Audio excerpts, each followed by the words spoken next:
Sometimes people have what it takes, but they haven't recognized it yet. Just go forward. So what do you need to do? How do you stand out? So what you need to do is be that person that's different and is bigger than you think. Rise from the ashes and fly like the phoenixes that you are. Hello, ladies and gentlemen, boys and girls, children of all ages. This is Andrew David, but I'm here with our very special guest, the whole reason this partner program exists, the one that we all aspire to be, the man who brings a level of creativity and knowledge and everything else to bear every time that we get to meet with him, Mr. Blake Nubar. How are you, sir? I'm good. I'm pumped to be on the call again, man. These are one of my favorite calls I look forward to. So thank you for asking me to hop on. Yeah, absolutely. Well, I figure after, I've been traveling, you've been traveling, maybe it's good for us to kind of reconnect in this way. Yeah, I agree. So where were you over the weekend? If you want We were in the Bahamas celebrating the 4th, but funny enough, I call them, to celebrate the 4th, and they do like this massive fireworks show. And of course I picked the one weekend where it rains in the Bahamas, so there's no fireworks show. So yeah, that's kind of how that went. I love that you traveled to a foreign country to go celebrate the 4th. I know, isn't that crazy? Like, I'm like, hey, do you guys celebrate the 4th? They go, oh yeah, man. I was like, done. Well, I'm there. Well, that's one of your kind of go-to spots, right? Yeah, Bahamas is fun. It's a 54-minute flight from here, so I can't beat it. Yeah. Well, we got back from Jamaica. It was an hour and 45. And that yeah, was it's not bad. Yeah. No, we didn't do anything but the resort. We just, Yeah, same here. That's the way to do it. Toes in the water, ass in the sand. That's what. Yeah. Nothing else, man. That and eating. So, all right, guys, we're going to have an opportunity. If you've got questions and comments, please go ahead and drop them in. But here's what I'm going to do, because there's a handful of questions that people ask all the time. And so I'm going to cover those for you. So you guys don't even have to bother asking, right? So one of the first questions that people ask, Blake, is what is the best niche? I know there's a lot of niches out there, but like, what's the best one should I do right now that I'm going to make the most money at? That's a common question everybody asks. So what's your response to that? It depends. Like for me, it's digital marketing, right? But we have people doing real estate that are realtors that are crushing it in real estate. So I wouldn't say that there's so much such thing as a best niche. It's more of like, what's the niche that you have experience or excitement with, and go after that. Because there is no any niche can become successful. It just depends on where do you want to focus your attention, your time, or B, do you have experience in that niche? So for me, it's digital marketing. We've had some other people try and do digital marketing that didn't have success because they, for whatever reason, they didn't put the time, the dedication, they didn't know much about it. They weren't willing to learn. But same goes for me. If I tried to go into like real estate, I would probably bomb. I probably wouldn't be able to nail it as well as I could, So it's a tough question. The answer is really just where you want to put your attention and energy. But all these niches, they exist for a reason. They're billion-dollar industries, trillion-dollar industries. They have, hundreds of thousands of incumbents in these positions as business owners, and they're looking for leads and sales. So it just comes down to what niche excites you or where do you have experience? Yeah. I think one of the key things, guys, to just remember to kind of, accept is that businesses need leads, no matter what industry they're in. You've got an opportunity to help them. And so like Blake said, he's crushing this one. He may not do great in real estate. I work with addiction recovery centers. I may do nothing with, personal trainers, right? Everybody's going to be a little bit different. You've got to focus in on what works for you and be patient and do the work were two things that kind of came out there too. Like, don't expect it right away. If you don't have the audience yet, be willing to work with it. Okay. So one of the other questions that everybody asks all the time, personal page or business page, or I don't want to put it on my personal page. And so what are some of the responses that you have there? Because you've got training inside the dashboard for both, right? Yeah. So if you don't want to do the personal page, which I recommend doing, that's fine. You do the business page. Facebook's making changes now. They're actually promoting more personal profiles to become more like influencer business based. I think they're trying to stay relevant with the times of like TikTok and all these different things. So you'll start seeing a shift where personal profiles now can become business profiles, which is really interesting because Facebook used to be kind of anti-personal profile being used as a business, like hardcore business. When I mean like personal profile being used as a business, some people would take their personal profile and name it their business. You can't do that. Like Facebook doesn't like that. But if you want to use your personal profile and promote business stuff, that's perfectly fine. What Facebook is doing now is they are starting to promote that you use your personal profile if you want to promote things. I mean, if you want to influence something in any specific way, which is really interesting. So I'm a fan of the personal profile. If you're anti it, I think it's there's things in the training I do because the big reason people have is they're scared of like what their family members or friends might think, right? We all have this kind of like, we don't want to be criticized or judged by people that care about us. It's this fear I truly believe we all have to overcome. I overcame it and it made me very successful. But if Did you have family that pushed back on that? What's up? Did you have family that pushed back? No, not at all. They're supportive. Yeah. Anyone that pushes back, I mean, they're kind of just hating for really no reason. And you're going to have that, right? That's a good thing. You don't want everyone to kind of support what you're doing because, you're just going to have people that hate. That's the world we live in. It's you look at any social media platform, there's going to be people that just don't approve of what you're doing. I lean into that. I'm a fan of that actually, because it just means you're doing something right. So there's two ways to go about it. You can, in the training, I show everyone how to use their personal profile, but to limit who sees your stuff, you can actually pick who sees your post and who doesn't. So if you want to exclude specific friends or family members or coworkers or whatever it is, you can totally do that. But B, if you're totally against using your personal profile, using the business page, we've seen a lot more engagement on the actual business page itself. So it seems like Facebook is making the organic traffic is changing a little bit towards the business page. So I would just use your business page, but always join Facebook groups as your personal profile because they're not going to let you in as a business. It makes it look like you're coming in like a fox in a hen house, and no group owner wants to see that. Yeah. So, a couple of, Samina, so real quick, and then Renee, I'm going to touch on what you wrote. So when we say launch, is that when we first start doing our first Facebook ad, it's as soon as you're posting on Facebook. So you don't have to even run ads if you don't want to. And we'll kind of touch on that. And then Renee, you're saying if you've got a group that you don't want to mix, then don't. If you want to do mostly your business, then do it. With the understanding some of these groups, like he just said, they're not going to let you join with the business page. You're going to have to join with the personal page.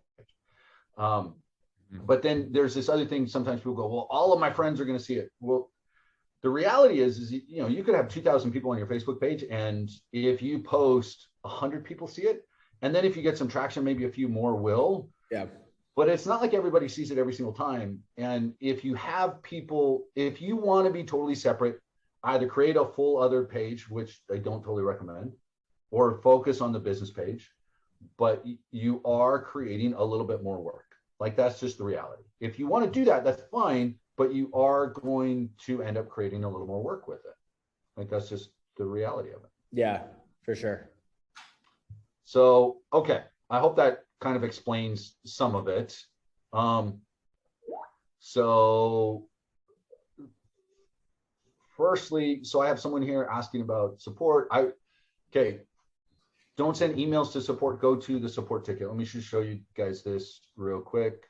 And Blake, actually, you can kind of explain why you've done it this way, like how the support ticket works. I talk about it on the welcome call. You talk about it all the time too, but yeah, and it's so support, like why you've set up support the way you have. Yeah, so there's multiple. Yeah, inside of the actual program itself, under foundation, I go into exactly how to get help. I feel like everyone skips this step, and then they sometimes they yell at our team about like, I'm not receiving the emails. It's like, well, you're not following directions. So always make sure you watch this video. It's really like we put a lot of time and energy on setting up a really sophisticated system. It's a reason why they're able to get back to you so quick. So it says how to get 24-hour support. It's like a super important module. Literally, if you just module 5. Yeah, just watch the videos and it tells you exactly what to do. We say allow up to 24 hours. They get back to you like within an hour.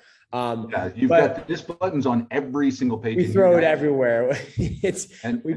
We can't put it in any more spots. It's in the Facebook group. It's in there's 3 places inside of your, like if you go back, Andrew, to your actual support desk, go up to the top.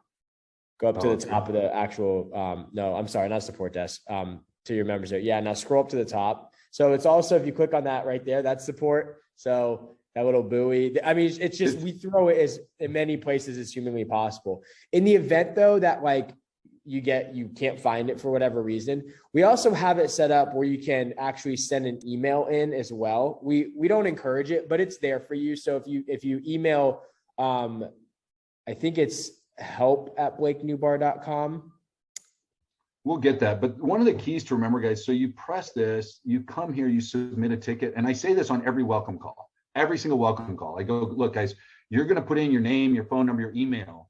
They may email you a response. Odds are they will not. They will respond right here under the tickets, because this is where, because then it's all right here.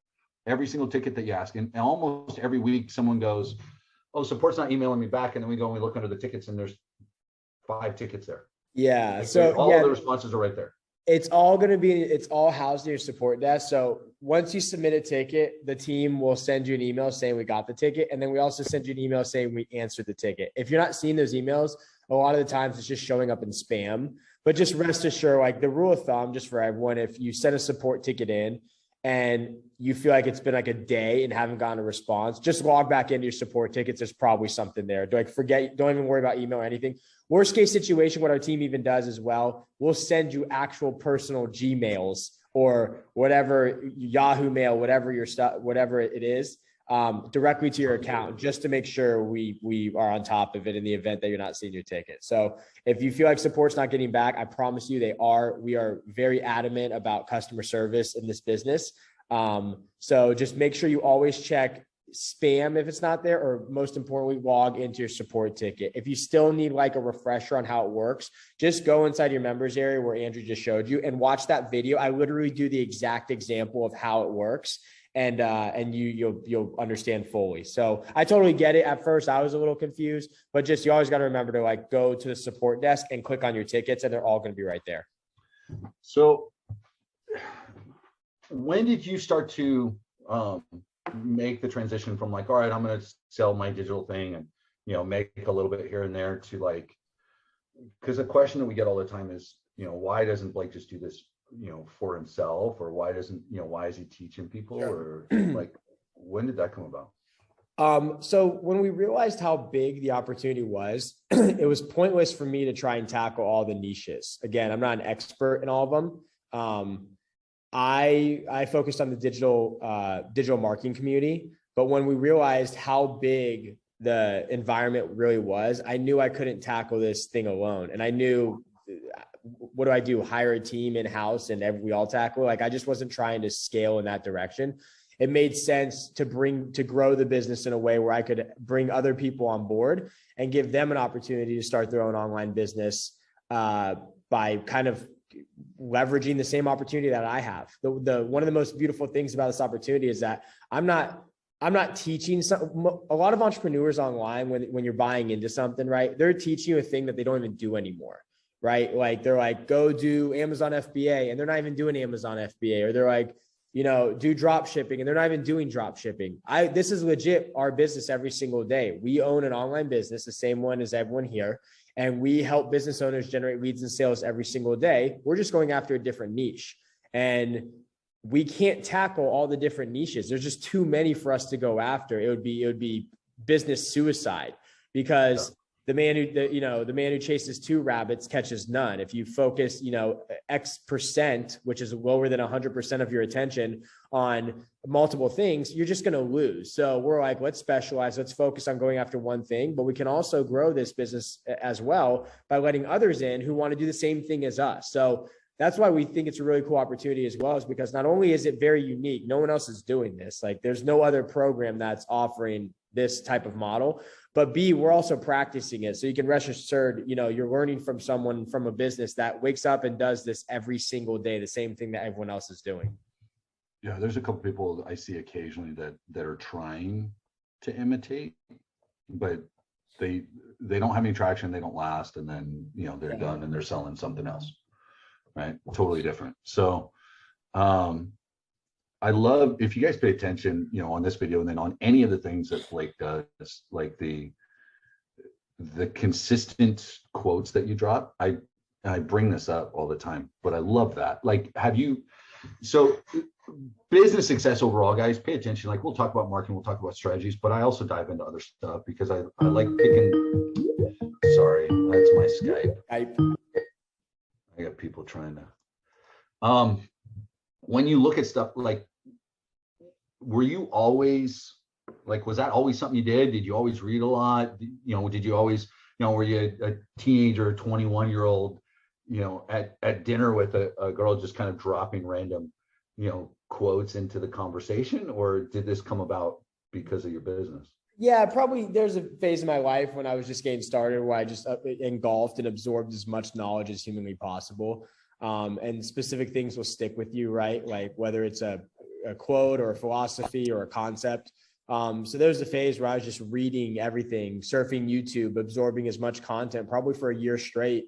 And then took what I learned and started applying it. And that's what starts creating those skill sets. So once, you can't stay in that phase forever. You can always read, right? It's always important to continue to learn and self-improve.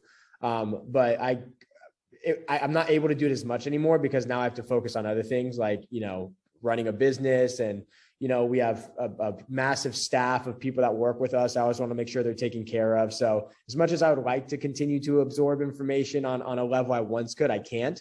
But what's really unique is that it's more so instead of just reading about it, I actually get to do it now and learn from experience. So I would say I was able at one point in my time to really just sit down, and I had all the time in the world to just really start learning, and I leaned into it. Any books that, like, I've got, a list of 5 that I always throw out at people as they start the program, and there's Cash Flow Quadrant and Secrets of the Millionaire Mind and 5-Second Rule, Miracle Morning for Entrepreneurs.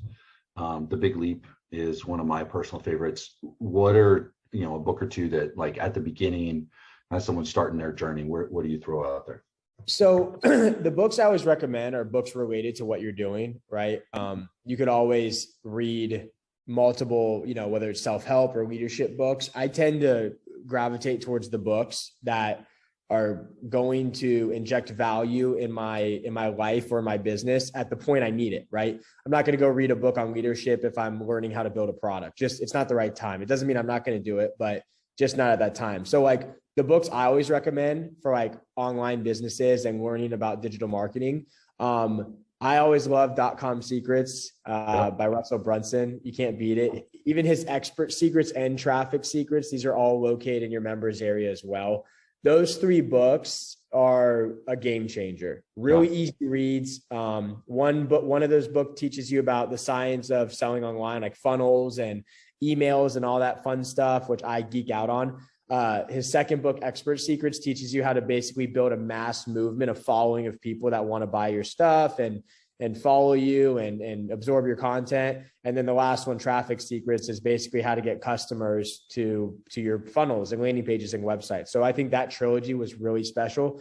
I'm also a fan of Viralnomics, which is it's a short read. I talk about that. Yeah. Jonathan Goodman wrote that one. Really good book. And it's not like it's a huge read. No, it's fairly quick. Yeah, I've got it somewhere. Yeah. It's not. Yeah. I mean, it's you could read this in it's like an hour read. But this book teaches you, if you want to understand social media and why people behave the way they do on social media, this is a really good book. It's almost like, I wouldn't consider it timeless because it's related to like current platforms sometimes, but a lot of it is timeless stuff that he figured out. So that's a great book as well. And then a lot of the books by Dan Kennedy are really good. He has a ton of them. If you just Google like Dan Kennedy books, he has a bunch of them. Seth Godin. Godin. Sorry, I'm just thinking of Jonathan Goodman. Seth Godin has a lot of them, like All Marketers or Storytellers. He's got some good ones. So anything related to marketing by some of these amazing authors, I kind of I've got the Dan Kennedy one for social media as well. Now some of this is social media stuff. I mean, it's a few years old, but the way that he writes, the way that he talks about it, and a lot of Kennedy stuff, because it's Kennedy that Russell just bought, right? Yeah. Magnetic marketing. Yeah. So it's all about direct response marketing. So that's a phrase that is used a lot in this world. So direct response marketing, Russ talks about it. A lot of it comes from Dan Kennedy. All these guys that have done it, started with Dan Kennedy, Bill Glazer, and some others. So what is direct response marketing? Why is it important as an Yeah. So everything, a lot of us, what we do online is direct response, right? You're basically looking for a direct response. I'm sending you an ad, or I'm telling you to go do something where I'm going to get some type of response rate I'm looking for instantly, right? If you look at Coca-Cola, when Coca-Cola markets or brands, like if you watch, I was just watching the Avalanche and the Lightning in the Stanley Cup finals, right? Yeah. Like that's not like Coca-Cola puts their stuff there, right? But it's branding. It's like, they're not looking for direct response. They'll throw millions and millions and millions of dollars a day, right? And they'll waste so much money on it, but they don't care because they just want to impact the entire world, where when you think of soda, the first thing that comes to your mind is Coke. Versus like what we're doing is like, a lot of marketers now online, we want to track things and we want direct responses where it's like people take action instantly and you're able to track that stuff. So it's a quick action versus like, you're not waiting, like you're not launching like a mail campaign and waiting for something, even though that can be considered direct response. It's direct response mail. But the key is what you said, like you're doing something hoping for a direct action. Like something just happening. Yeah, you're doing something like click this link, like take action. It's direct response, right? Versus like, you're not waiting months to analyze results of a campaign. It's done simultaneously from the second the person sees to when they click. Yeah, and then you can continue to follow up as opposed to just, hopefully, it's like running a commercial, like you're talking about Coke or McDonald's or Taco Bell's got this new special or something. And all it is awareness. Correct. And what we're trying to do is say, and this is why direct response marketing is so important for us, is because we're not Coke and I'm not McDonald's and I don't have millions of dollars to just throw out as awareness. Yeah. What I want you to do is take a specific action now based off of, because I understand you. And that's where, again, awareness is like, I want all these people to kind of I want everyone to get to know me. The other one is I already know you, so I'm speaking to you. Right. Exactly. So that kind of goes to what you talk about, like with one niche. So why, when you're doing direct response marketing, why is like one niche and understanding your audience so important? Combine that with, what we were talking about in the beginning of, what the best niche is why is direct response marketing and kind of narrowing down, why is that important? I mean, time, right? Like if you have the ability to go after one niche and directly go after them with direct response, you're going to be able to focus on that specifically, and B, you're going to be able to get results on that thing quickly, right? First off, a lot of people are like, hey, can I go after multiple niches? And like we give people the ability to do it when they hit certain milestones, or if you're in our accelerator program, you can do it right away. But my number one piece of advice is always go after one niche, right? Start there, because, if you want to switch niches, that's fine. But if you want to going after one niche and putting all your eggs in one basket, and really put all your time and attention on that, you're gonna have the best chance of success. And then when you match that with direct response, right? Because businesses need leads instantly. Like today, they can't have enough. They want more and more and more, right? You have a really good shot at having success. So the key to entrepreneurship, everyone, it's focus. It's having the ability to focus and staying, in your lane and on the same, railroad tracks and path. When most people would kind of bail and do the next thing, because what typically happens is something gets a little hard. People give up. They want to quit. They're like, this wasn't for me. They make every excuse in the world as to why it didn't work. And they go on with their life and they're stuck in this vicious cycle. It's the ones that are able to really focus hard that have success. So going after one niche and using direct response marketing, you have a really good chance at having success. I'm not the only one. So many people have followed that advice and they have so much success inside this program by just following that. So the key, what do you say with that? Because I agree with you, being able to focus and kind of staying in your lane. And there's a reason why I keep doing some of the stuff I do. And I either partner with or outsource the stuff that I'm not good at, right? That kind of slows me down. But when people go, well, but the whole multiple streams of income, or millionaires have 7 income streams and all that. So when someone brings that up and you're like, hold your lane and stay focused and get good there before you try, like, what do you say at that point? So the whole concept of, and I say it in a lot of my presentations, is that the average millionaire has like 7 streams of income. That is that's true, right? They have multiple streams, but they don't start out that way. See, true people that have success, they don't diversify in the beginning. They go all in on one thing. And once they're able to make that thing successful, then they start taking the cash flow that they generate, and they don't see, entrepreneurs don't know what to do when they make money. They don't know what to do with it, right? So then they start diversifying it in like stocks and crypto and real estate investments, right? You're not getting rich from those things, hypothetically. Like, yeah, through some of these crazy bubbles we're in, yeah, you create crypto millionaires, but you get a 400 return and then nothing.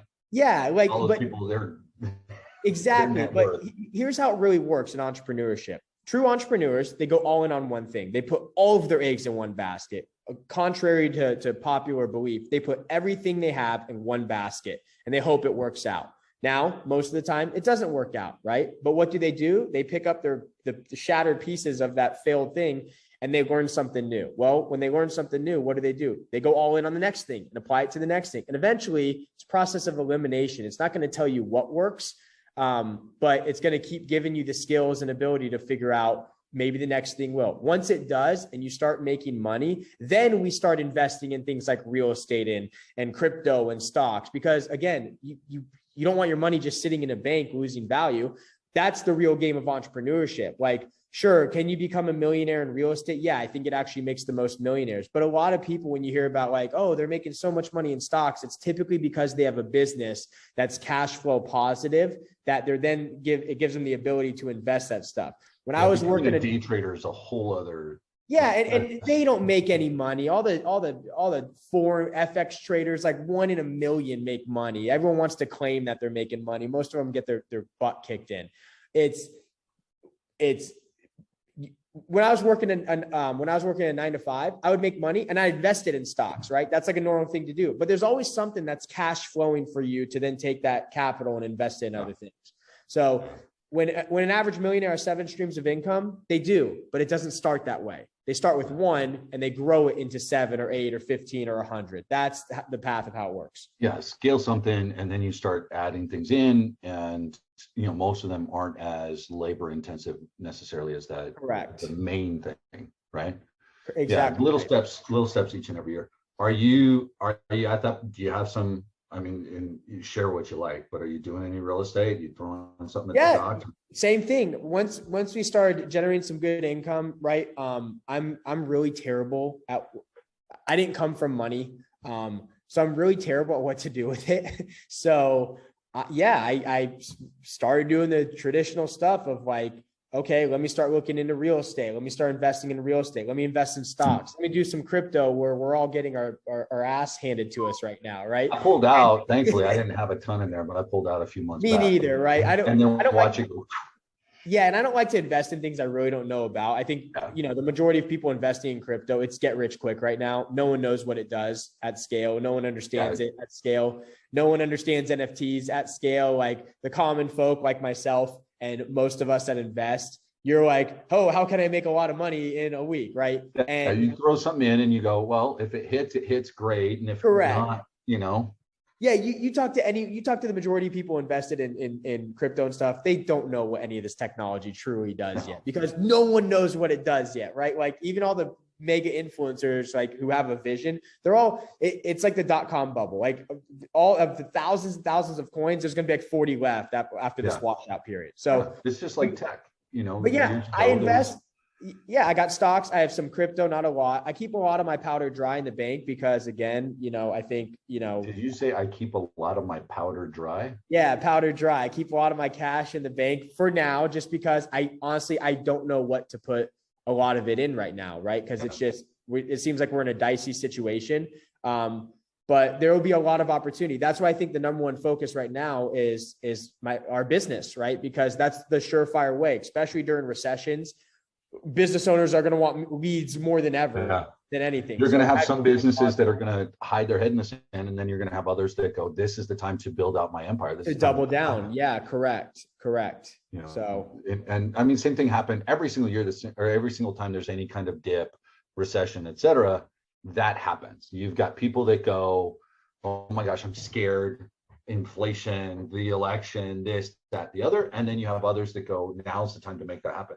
So Correct. like we're in the middle of that, right? So you've got a business that's generating revenue. I know that throughout the years and time that we've worked together, there's been ups and downs, and most of those are as you test and you're trying this and you're trying that. It wasn't necessarily related to markets, but now we're in this state and everything's kind of weird. So what would you say to people that go, well, I'm kind of scared to invest my time or invest my money or do whatever because of the market? Like, what would you say right now to strengthen yourself and like skill set wise, where would you focus to get through whatever the hell we're in? So I think aside from conventional wisdom, I typically listen, or I don't listen to how I feel. Like in states of recession, right? What we do is we all like to hunker down and protect our squirrel nut we got, right? We're just like, oh, let's just play it safe. I'll do that in specific situations, but when it comes to business, I like to double down. I like to do the thing that seems the most scary, because some of the greatest businesses on earth were born out of the recessions. If you look at 2008, I think like Square came out of that. Uber, Airbnb, massive businesses were created in times when you would think it would be next to impossible. Right. So we always look at trends. We always watch like what's happening in the markets and stuff, because it does have an impact on your business. And I always try and skate to where the puck's going to be instead of where the puck is. And if you can like get semi close to that, right, you'll be fine. So it's about always being aware, right? Like focus on your business, concentrate, and kind of how do you think business owners are going to react during tough times, right? I think they're going to try everything to keep their businesses going, in my opinion. So if they're going to try everything to keep their businesses going when disposable income is at a low, interest rates are through the roof, inflation's through the roof, right? Less people are, let's say, eating out at restaurants now. They're going to do anything to generate more leads and more sales to get more people in. So I think it's an opportunity for the business like we all have to actually, for business owners to want to actually invest more into, especially because our price points are so low, for them to actually learn everything that we're teaching and offering. So that's how I look at it. It's kind of like just staying a few steps ahead. You don't have to be like this magician or Merlin, person. You just kind of have to like see like where things are going, and the writing's on the wall. Like if you turn on the news, the government starts putting agenda setting and putting, a direction in place that people start following, and you can use it to your advantage. Yeah, it's something, all these business owners, as purse strings are tightening out there, they're doing the same thing. And what you've created here, Blake, with the partner program, what all you guys have access to, teaches them how to spend less because they're optimizing what they have, right? Create follow-up, increase their, average lifetime value of a customer, lower their CPA, their cost per acquisition. Like it helps them in so many ways. And so that's where, if I understand my market, if I've got my niche and I'm communicating with them, guys, all of these ideas that we're throwing out, it works in every single one. You just take it, tweak it, and speak to whoever it is you're marketing to. Exactly. So top skills, I ask you this almost every single time. So if you're brand new and people are coming in and they go, what are the skills I really need to focus on? What should I get good at? Because you have dashboard, you've got step-by-step, here it is. We have things like the accelerator. You can hire people to do graphics, right? You may be okay with it, but I don't think you're a graphic designer. You're not like a Photoshop expert, right? Yeah. So some people are like, that's what I got to learn. Not really. Like when you say skills to get started, what would you say would be most important? So I would say you always, and I'm not a fan of this skill, but you gotta start doing it. Networking is really important. I was always more of the introverted type. I didn't want to really communicate as much with people at events and stuff or online. And then I realized like the second you start doing it, your entire life can change from that. So I'm a big proponent of networking now. Like now I'm out in the spotlight constantly, talking to people, looking for deals, looking to understand people's businesses. So I think the number one skill you can have, especially in 2022, and I see it actually growing moving forward, is the ability to communicate with other people, talk to them. I think that's number one. Number two, and maybe this is in no specific order, marketing. You got to fall in love with like the marketing side of things, which is really fun. I'm telling you, if you haven't read .com Secrets, go read it. It's so much fun. Like you're gonna love the book. Falling in love with the market. You already have the products. So, and you guys, if you've gone through the program, you'll understand how those products work, right? Like you know the products. So now that you have that, which is half the battle, most people never can even get their own products.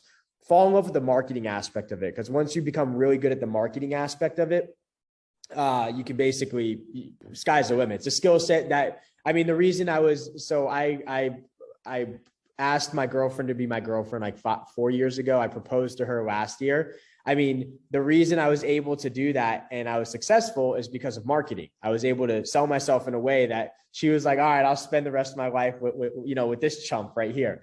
But I love that. Have you heard Grant Cardone talk about that? Like his relationship with his wife? He says the same thing. He's like, I sold her. She told me no. Yeah. You know, yeah. And as soon as she's as adamant as she was about the no, I was like, oh, I'm in, because she's telling no to everybody else too. He's like, I'm gonna correct. Yeah. And she told me, I asked her on a date and she told me like, yeah, would. She stood me up like 3 times. I was like, geez, okay. Gosh. Anyway, she eventually became, she's going to become my wife. Right. Well, that's because of a skill set I developed, and not in like a manipulative way, just because I was able to effectively showcase myself and highlight why you should spend your life with me in a better way. And retarget and yeah, put it all in place. And I was able to do it in a better way than I before. Right? We all have amazing qualities about ourselves, and I knew that about me, but I didn't know how to like really sell those at first until I learned the skill of marketing. And now you basically can become this weapon, right? Anything you do, you can get your point across, you get your message across. And that message is what some people need to hear at some specific moment in time to really change their life. The same way some of you, I would be blessed and humbled. It's the most humbling experience if some of you, like maybe I changed some of your thoughts on online marketing. Maybe you've come in with some preconceived notions about how the internet is full of scams and all this crap. And hopefully I was able to, even for a little bit, open your eyes and open your mind a little bit to that. Like, let me go about this internet marketing stuff the same way that my eyes were opened by Russell Brunson when I came in thinking like, I can't have success online. It's impossible. It only happens for people with skills. And then I learned those skills and you realize, oh my gosh, I can do the same thing. I can do it. Yeah. So marketing is another one. Yeah. I wish, Blake, I've got, I do these calls, I do strategy sessions, and I talk with these guys all the time. Like, I wish I could put together a compilation of the amount of people that tell me like the difference, all these different programs that they've been a part of. And then, then I heard Blake and this and that and what he's put together and the level of, because it is like the level of support that you put together. And I feel pretty lucky to be a part of it, and it's one reason I am, because I've been a part of a lot of other programs where I was like, yeah, I don't, the follow through isn't here. I'm not getting the support that I need and everything else. So like, and guys, this would be a chance where drop a comment in the chat if you feel like, what Blake's put together, because really like you've done something that goes well above and beyond what a lot of people have put out. And like, and I talk to you about it all the time. Like, I applaud you for it. Like, there's so much that you do and you try and deliver that, even getting on these, right? Like once every few months, like, I was a part of a couple of things before that I had invested in, and like your access to the guy was like a monthly call, like, and there's 1,000 other people on the call, and it's just some dude that's like pontificating about how great they are and how big the company is and how much money they're making, and that's not you. And so, like, we're results driven. I appreciate the kind words, Andrew, because Andrew's a beast. I'm sure you guys know that by now, how amazing and skilled he is in what he does. So the fact that, us as a company have the opportunity to work with him, we are blessed beyond belief. And that's what we strive here. Like one of our core values is like, it's always the customer. The best marketing strategy anyone can do, hands down. You go on my Facebook profile and you scroll down a little bit, you'll see me like repost this thing like for 4 years straight.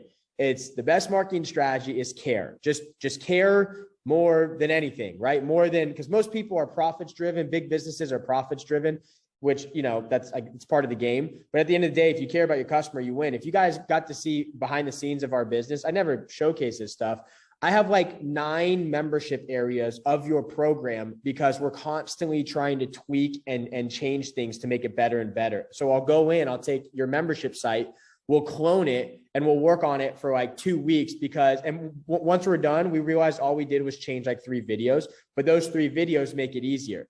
So we're constantly, we're going through iterations of making it better and better and better, because at the end of the day, we really want to be one of the best programs. We put everything behind this thing, and we're constantly cloning these. If you saw, you guys make fun of me. It's like I literally am cloning the membership site over and over again, and like we're trying to change it. But that's what we believe in here. And if you talk to my entire staff, if you talk to support, their entire job, I tell them, I go, guys, all we want to do, like in this program, like we want to be the best on earth. Like Amazon set the standard for support ticket time, 24 hours. I want to get us down to 20 minutes. Like I want it to feel almost like a live chat, because that would be the next thing we do, is just a live chat. We tried it once, but some of the people just want to sit around and chat. Yeah, some customers just want to be on with you for 6 hours straight, and now our support can't do anything. So we're like, all right, we got to pull live chat away. But that's what we do, and that's what we really believe here. And at the end of the day, that's a basis for our company having, the success we think it does. It's like it's so huge though, dude. Like I've been a part of,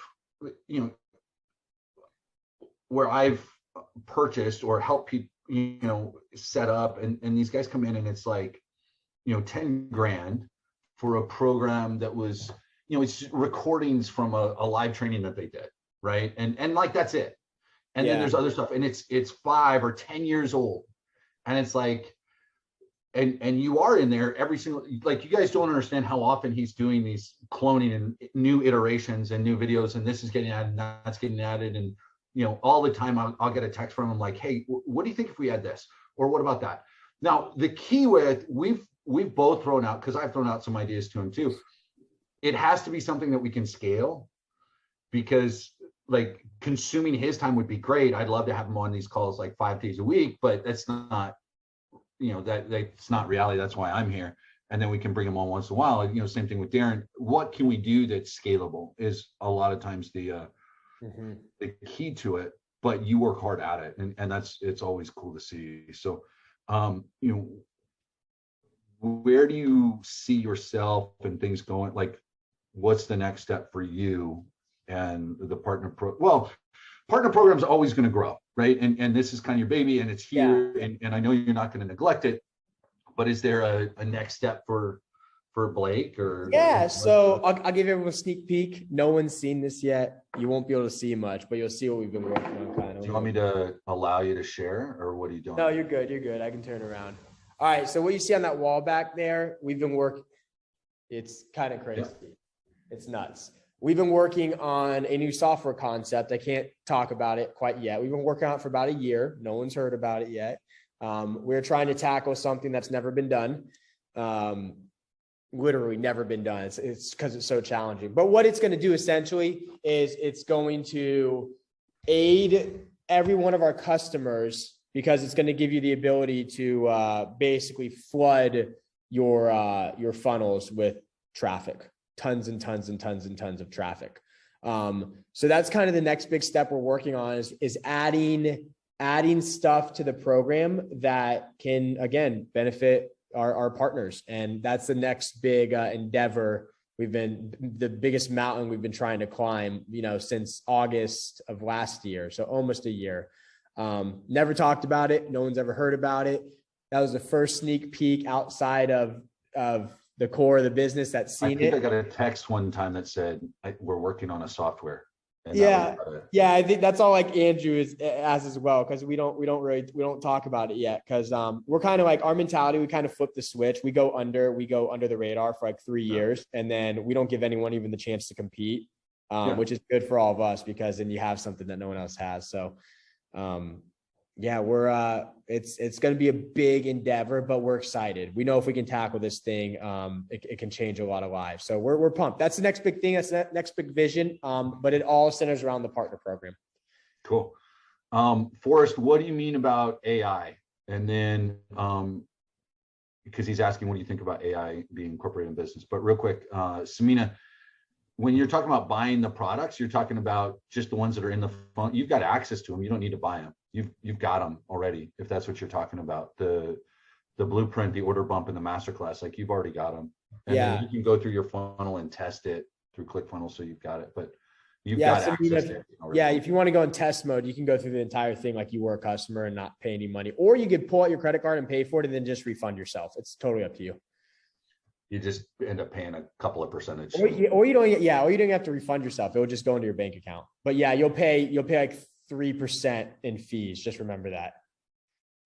So Forrest is asking about bots, message bots, AI, different things like that. Yeah, it's great. That stuff's amazing. I think AI is going to be, there's mixed feelings on it. I'll keep my opinion to myself, but I think it's going to be a big part of the future. What's your opinion? Why keep it to yourself? This is your fan club here, dude. It's tough. It's hard, man. I mean, I'm a fan of technology and AI and I love that stuff. But at the same time, yeah, it's going to replace a lot of jobs. Like instead of having, hundreds of thousands of accountants, you can have a computer do all that work really quickly. We're already seeing it in fast food places are popping up. I don't know if you guys have seen a lot of that stuff.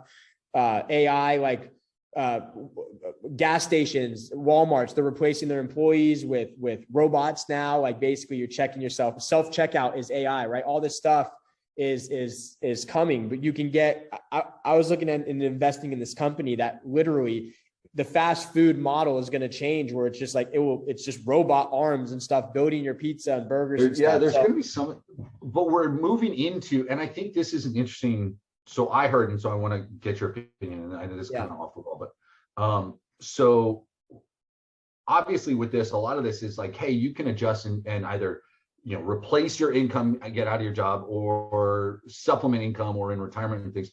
But one of the reasons that I heard that part of the, not just supply shortage, but labor shortage right now is because you have like the boomer generation and others that like for the last 30 years or so, there's been this push for less babies in a way, right? And now we're finally starting to see some of that. And so some of the lower dollar services, like you're mentioning in certain fast foods and gas stations and other things, now it's becoming automated. So where do you see like digitally like things growing into or staying away from? Or I mean, because there's still going to be certain things that skilled labor is still going to have to do, right? Sure. I think right now, that's why, like, I know AI is coming. It's read the writing on the wall. Cars are driving themselves now. It's not crazy to think that in 50 years, humans are not going to be driving anymore. It's crazy that we even drive cars. Well, we've got a lot of that now, right? Correct. Like you can hop in a Tesla and just kind of roll and go. Yeah, I mean, think about it. Over 3,000 people every single day die in a car crash. It's crazy that we allow humans to get inside of these 2-ton death machines. Like, it's just the reality of it. It's consumers coming up as we all get older. They're not going to allow it anymore. They're going to get to a point when the technology advances and gets to a point where you can drive. Your car's going to pull up to your front door. You hop in the back seat and it just drives you to your destination. And it's going to be the amount of deaths is going to lower. So you're already starting to see AI come into play. Now, how I view it is an opportunity, right? I think right now is start making your income now, because it's just going to get more and more competitive, because to be able to beat a robot is tough. I think the world's most famous skilled chess player, I think it lost this person's been playing for like 50 years. It's the world's best chess player. An AI robot that never knew the game beat him in 15 minutes. I mean, you're talking the skill set, it can go through hundreds of millions of algorithmic patterns in seconds compared to a human that we really can't do that. So in my personal opinion, I think it can be a good thing. But yeah, it's going to be a really weird time when it starts transitioning. In marketing, I think it's valuable. Imagine right now, and if we all had this, where you didn't have to guess what image to use on your ad or what text to put in your ad. Imagine if there was a system that told you, hey, we ran a pattern of the last 7 million coffee shops, and here's the image and the text that brought customers in their front door. And you were able to just take that instead of guessing every single second, losing money, right? I think that's a positive thing. So it's going to be a world divided when AI comes in at that level. even with all of that, guys, there's going to be a need. Blake was mentioning marketing. We talked about direct response. We talked about Russell and things. There's still going to be this need to connect with the audience and then consistently follow up. And there's always going to be people and business owners that look for the shortest route and avoid that extra little bit. And what's going to happen is what we see a lot of times now. They used to say that it would take 5 to 12 touches before someone made a buying decision. And now it's 18 to 30. And people that have things like funnels and follow-up and emails and everything, which is exactly what you guys are providing, are in a better position to connect with their customer long-term. We're not at this point yet where you're just going to sit at home and everything is brought to you because you simply thought about it, right? There's going to be time, right? And it'll get there, but just kind of keep building yourself. Don't get overwhelmed. Opportunities are always going to be available. Always. In limitless numbers too. They're everywhere. Yeah. So, all right. Couple of rapid fire questions to wrap up. I do appreciate you being on, as always. So I know you said you've been kind of limited as far as books you've been able to read. Has there been any kind of book or podcast or anything you've been doing for personal development? I as always, I got these guys going through challenges and affirmations and things, but is there something that you've been doing in the last few months to work on you? You're like, no, I'm just the shit. No. There's so much I don't know. I know way less than I should learn more and more every day. It's just so hard to acquire all that knowledge, right? We live this one little small life, and I think the more you know, the more you think you know, the more you realize you don't have a clue about much. I said almost that verbatim yesterday, my man. It's what it is. That's what it is. The more you think you know, you realize how much you know nothing. So what I've been doing recently, so when we're diving into the software stuff, right? Ace, my business partner, Ace, and myself, we're in an unknown territory. So I would say putting myself out of my comfort zone a little more has been kind of, that's where growth happens. When you get really uncomfortable and you don't want to do anything, but if you end up doing it, you'll instantly, when you're done with that thing you did, you've grown 10x more than not doing it. So it's been putting myself out of my comfort zone a little more than I typically have done lately. And I've seen more growth from that. That's what I've been doing. There's also a book that was recommended to me. I don't know. It's The Gap and the Gain. That was another one I was going to look into. That's Dan Sullivan. The Gap and the Gain. I've done. He's got. I've got the book where he talks about the gap, avoiding the gap, and it's a training. I saw him do live 10 years ago now. Yeah. And it was one of the first times that he had presented it, and I got permission from Babs, is his wife. I got permission from her to be able to give that training as long as I was like, look, I loved it. This is great. As long as I give Dan credit and tell him, she's like, yeah, that's fine. So I've been able to use it a few times. So I've given it to these guys, but the Gap and Gain is kind of the updated version of that training. And it's phenomenal. Like it really is cool. I just thought of that. Someone recommended. So I wanted to spit that one out there as well.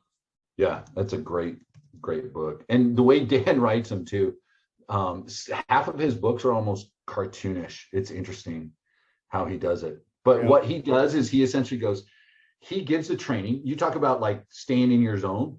Like he knows where his skills are. He's one of these guys that's like, I can't remember the name of the Colby test is what he does. So anyone that comes in, they make them take this personality characteristic test. And then based off of that, that's what they put them in. And if they don't fit that, like they're looking for someone that fits this model, you don't get hired. That's it, done, right? So Dan does his trainings and he doesn't spend time and energy on anything else. So he doesn't drive himself. He doesn't cook these meals. He doesn't do anything.